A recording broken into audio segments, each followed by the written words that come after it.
Tonight, pretext to invade. We have reason to believe that they are engaged in a false flag operation to have an excuse to go in. Russia conjuring up false justifications for an imminent invasion of Ukraine.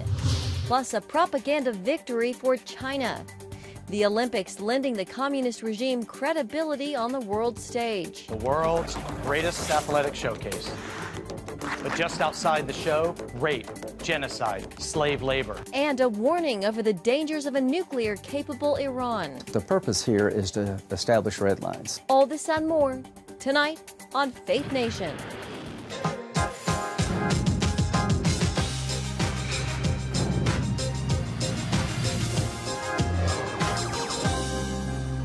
Last-ditch diplomacy. President Biden and world leaders meet to address the escalating crisis in Ukraine. Welcome to Faith Nation. I'm Jenna Browder. Tonight, the president says Russian President Vladimir Putin appears to have made his decision to invade Ukraine.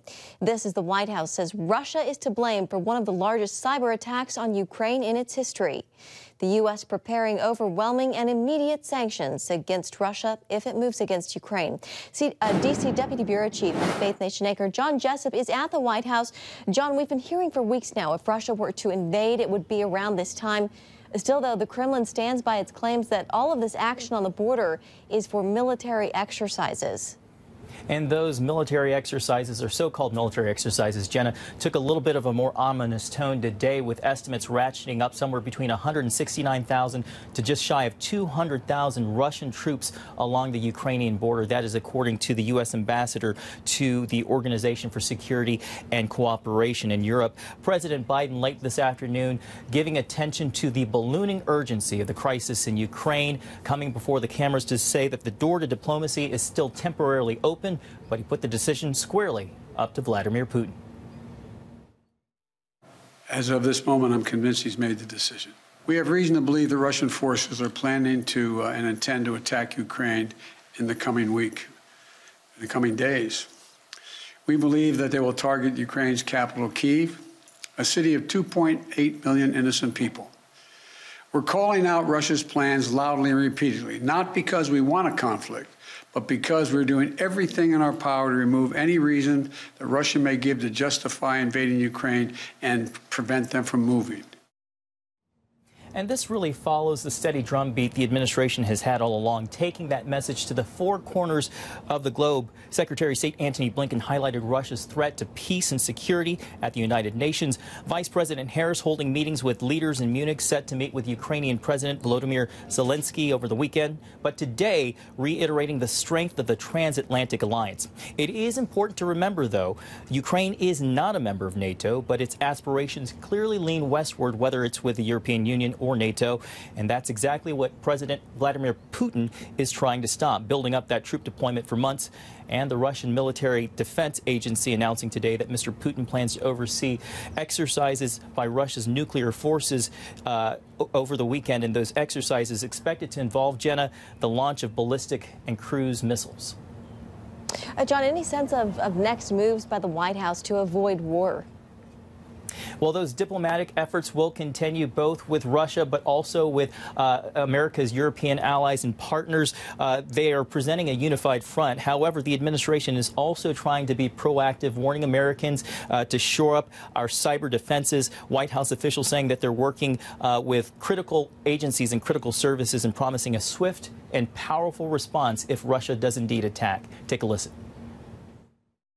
If Russia attacks Ukraine, we will respond decisively and forcefully to impose costs on Russia alongside our allies and partners.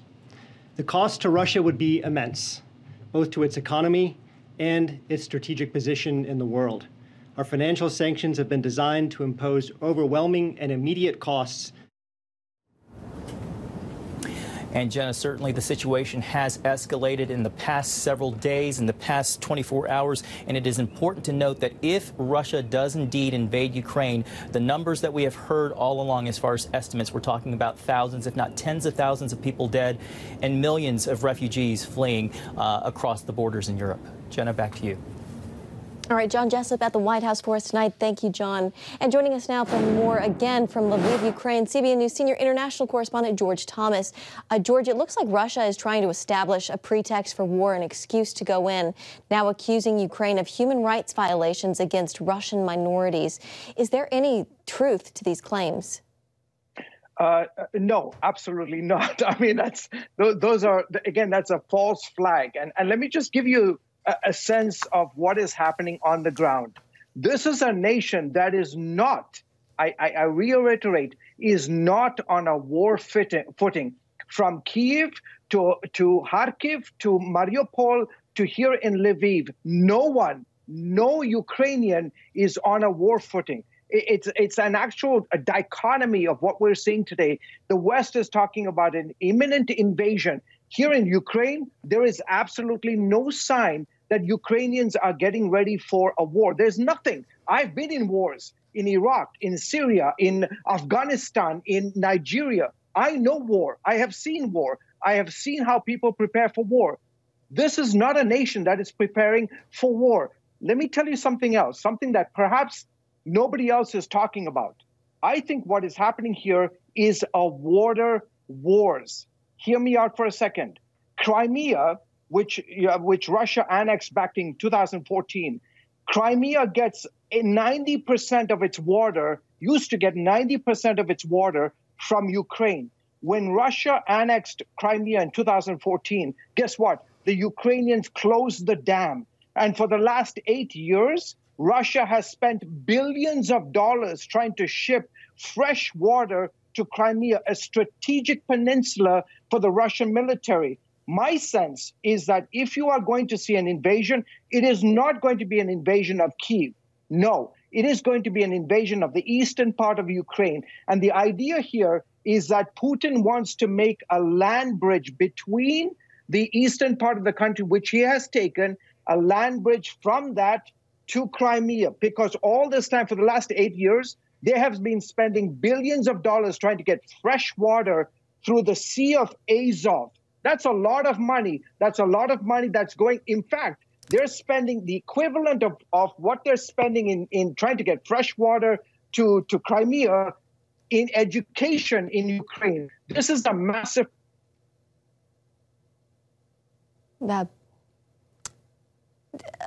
George appeared to have frozen up a little bit, but if you can hear me. All right, I'm not sure if we still have George or if we'll come back to him.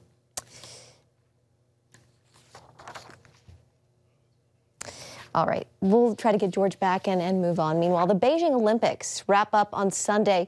TV ratings here in the United States have been low, with international criticism of China's human rights record very high. Still, the communist regime considers the Games a great success. Dale Hurd explains why.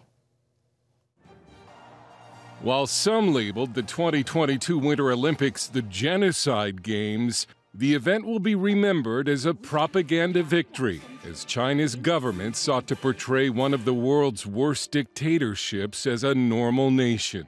Still, there were moments, like when a news reporter from Dutch TV was suddenly strong-armed by a Chinese security guard in the middle of a live report. And when videos posted by a Finnish skier of water pouring out of the ceiling and electrical outlets in her Olympic Village apartment went viral, Chinese officials ordered her to delete the post. The Olympics are supposed to be a celebration of the human spirit. That's not what this Winter Olympics was about. This Winter Olympics was about a propaganda exercise to make the regime look good in the eyes of the world. The Beijing Olympics were controversial even before they began, and critics say they've shown the Chinese government for what it really is. The world's greatest athletic showcase. But just outside the show, rape, genocide, slave labor. NBC rejected this ad intended to run during the Olympics, ordering the names of the Olympic corporate sponsors blurred out. We wanted to call out the American companies that are funding it all. It is just shameful and disgusting that American companies are turning a blind eye and funding this. The spot also included NBA star Enes Kanter Freedom. Stand for freedom, defund the dictators. When you see Made in China, put it down. The Turkish cantor Freedom, long a critic of both China and the NBA, had his name changed so that freedom would be displayed on his basketball jersey. But his NBA career could now be over after the Boston Celtics traded him last week to the Houston Rockets, who then put him on waivers. Some claim the NBA caved to pressure from China. While there have been comparisons to the 1936 Olympic Games held in Nazi Germany, Stephen Mosier, author of the new expanded Bully of Asia, says these games are worse. It's worse because we didn't know much about the concentration camps then. The persecution, the genocide of the Jews had not yet begun in earnest. But we know that there is genocide in real time against the 12 million Uyghurs in the far west of China. We know that the heads of household have been arrested and sent to concentration camps, not to mention that they, along with other dissidents, are being cut up and literally having their organs harvested and sold. In 1936, the world not only went to Berlin, but offered the Nazi salute. This time, the U.S. and other nations chose to only declare so-called diplomatic boycotts of the Games. The world still showed up. The Games were held, and communist leaders were able to bask in their moment on the world stage. Dale Hurd, CBN News. And with that, we have CBN News senior international correspondent George Thomas with us once again. George, so, Olympics wrapping up on Sunday, closing ceremony happening then. Does the end of the Winter Games give Russian President Vladimir Putin the go-ahead to invade Ukraine? I think there is some of that because there is a deep relationship between Xi Jinping and Vladimir Putin. And obviously, Vladimir Putin does not want to take the stage away from Xi Jinping. So I think there's a possibility of that. And I think it's going to be a very limited incursion, as the president said many weeks ago, possibly into the eastern part of the country. All right, George Thomas for us in Lviv, Ukraine. George, great reporting there this week. Stay safe, and we'll look forward to talking to you again soon. Thank you so much. Thank you, George. And coming up, crackdown in Canada. What's next for the Canadian truckers protesting COVID-19 restrictions after leaders of the Freedom Convoy were arrested? Welcome back. Well, tonight, truckers protesting Canada's COVID-19 restrictions are under arrest. Ottawa police arresting leaders of the Freedom Convoy and others, towing trucks and clearing out streets to break up a 3-week protest. Canada's House of Commons canceled its work today ahead of the police operation. Police have sealed off much of downtown Ottawa to prevent outsiders from aiding or joining the truckers. And here with us now is Julia Manchester, political reporter with The Hill. Julia, welcome. It's great to see you this Friday. There are reports that this Freedom Convoy could come to Washington. Do you think that could look like what it looks like in Ottawa right now? Well, I think U.S. authorities definitely got a sneak peek, obviously, looking at what happened in Ottawa and really in other parts of Canada due to this trucker convoy. So I think they are very prepared. We know that the FBI was very much in touch with Canadian authorities. But I think what U.S. authorities want to make sure doesn't happen is that you don't have a major trading route blocked off yet again. And if it comes to Washington, they want to also make sure it's secure. Obviously, the President of the United States is in Washington. Major elected officials are here. It's a big city. So they don't want what happened in Canada's capital, where, business and daily life was essentially disrupted for nearly a month, to happen here. So I think they are very much setting to be prepared if a convoy does eventually come to the nation's capital. Julia, as we look ahead to the 2022 midterm elections in November, do you think these COVID restrictions will be a big issue for many of these races? I think you're already seeing Republicans and Democrats posturing themselves to prepare for COVID restrictions to be a big issue. Now, I will caution and say that we don't know what the pandemic is going to look like in November. It is a little far out. However, you are already seeing a lot of Democratic governors in deep blue states like California and New York rolling back their mask mandates, because polling has really started to show that these mask mandates aren't as popular as they once were. before. And as Omicron wanes and as people get even more fatigued than they already are during the pandemic, they want these restrictions to be lifted. So you're seeing Democrats moving in that direction. However, I think you're going to see Republicans say, not so fast. You were hypocritical in lifting these mask mandates, and when the polling showed it wasn't in your favor, and that I think Republicans are going to essentially accuse Democrats of using these restrictions to control the American public. So you're going to see a lot of messaging on this issue. You already are. But I don't think we exactly can predict too far into the future because it is roughly 8 months away. Yeah, definitely. It is an issue that's that a lot of Americans and constituents do feel strongly about. Julie, I want to ask you about the situation in Ukraine. Fears of war seem to worsen by the hour. President Biden spoke around 5 o'clock this evening. What did you make of the president's speech? Well, I think my biggest takeaway was that this was obviously the first time he has said that Vladimir Putin has made a decision to invade Ukraine. And we know that the president and White House officials have been very careful not to say that over the past couple of weeks. But today, that was his most definitive answer. And I'm curious to see how that impacts what's happening over in Ukraine in terms of Ukrainian and Russian leadership. We know that Volodymyr Zelensky was supposed to travel to Western Europe next week or in the coming days. I wonder if that will happen now to meet with leaders. And then you have to wonder what the thinking is going on in Vladimir Putin's camp. We do know that the U.S. has been using this intelligence that it's gathered sort of against Russia to send a signal that says, look, we know what you're doing. We have an eye on you. So this was definitely Biden sending some sort of a signal to Russia and reiterating once again that unlike the time when Russia annexed Crimea in 2014,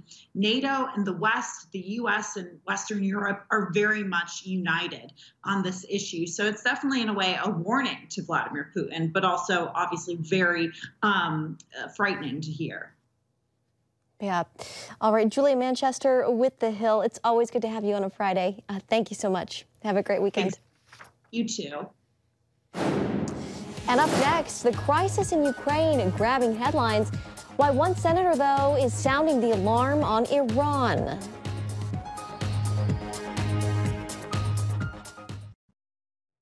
Welcome back. The state of Israel has a long history of rescuing Jews during dangerous times. With nearly 200,000 Russian troops on the border of Ukraine, the Jews in Ukraine may seek Israel's experience in their hour of need. But while Eastern Europe is getting a lot of the headlines, one U.S. senator traveled to Jerusalem to emphasize the threat posed by Iran. Senator Lindsey Graham came to Jerusalem to learn more from Israeli officials about how close Iran is to a nuclear weapon. I don't know how close they are, but after being briefed, I'm more nervous than I was before I came. And I'm going to go back home to our intel officials, compare notes, and see if we can get the Biden administration to work with Republicans and Democrats and the Israelis to clearly articulate what we mean when we say no weapon. Graham wants Israel and the U.S. to be fully unified when it comes to drawing lines in the sand with Iran. Israel says it's unacceptable for them to have nuclear capability. America says a nuclear weapon. So what's the difference? There is a difference. The purpose here is to establish red lines, to let the Iranians know in the area of weaponization, enrichment, and missile technology, what would be red lines if you crossed, all bets are off. I think the world would be a safer place if we could provide clarity to the Iranian regime as to what we mean by you can't have a nuclear weapon. This threat, combined with other international issues, come at a time when America is perceived as weak, especially by its enemies. The Afghanistan withdrawal was a debacle. It's led to a lot of doubts about America. And now you got Russia threatening Ukraine, Taiwan being threatened by China. But the game changer for the world of all game changers would be a nuclear-armed Iran. And the one thing I know for sure, the Israeli people, through their government and military, will never allow the Iranians to get a nuclear weapon without a fight. And that's why I'm here. Graham is convinced Israel will move against Iran if it feels the need. They will use force, if necessary, to stop a nuclear-capable Iran because they believe it would be an existential threat to the Jewish state. They need additional capability, tankers and some kind of weapons, different kind of weapons. I'm going to try to lead the charge to give them that capability. The Iranian threat includes a dangerous mix of nuclear technology and religious ideology. The Iranians threaten the Jewish state daily. Their theocracy, and their theocracy has no place for a Jewish state or Christians. We're all infidels in their eyes, and they want to purify Islam and destroy Israel and come after us. They want to master religion. The Germans wanted to master race. So people like that should not have a nuclear weapon. Graham says his visit brings a message to Israelis while also sending one to Americans. To our friends in Israel, America has your back. We have common values. We have common enemies. I regularly pray for our friends here in Israel. The eyes and ears for America is Israel in a troubled region. I tell all my constituents back home, why does Israel matter so much to us? Well, there's a religious component, in my view, but just without any concern for religion, it's a democracy in a troubled region that is America's eyes and ears to protect our homeland. And any threat to Israel is really a threat to us. Chris Mitchell, CBN News, Jerusalem. Still ahead, a musical Dr. Dolittle taking the internet by storm. Next on Faith Nation.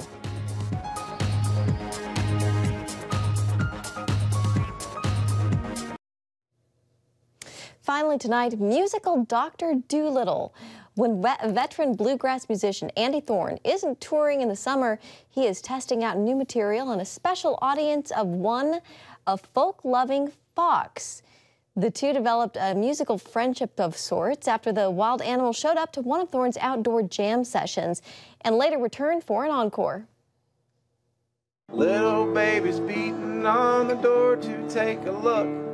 He wants to see that fox that he's read about in books. Yeah, the North Carolina native performs anything from folk to gospel in the mountains of Colorado, putting on a show with just a banjo and now, of course, his cute, furry fan. And that is going to do it for Faith Nation tonight. Just a reminder on the situation in Ukraine, we will be monitoring it, and for the latest updates, you can go to our website, cbnnews.com. Have a great weekend. We'll see you back here Monday.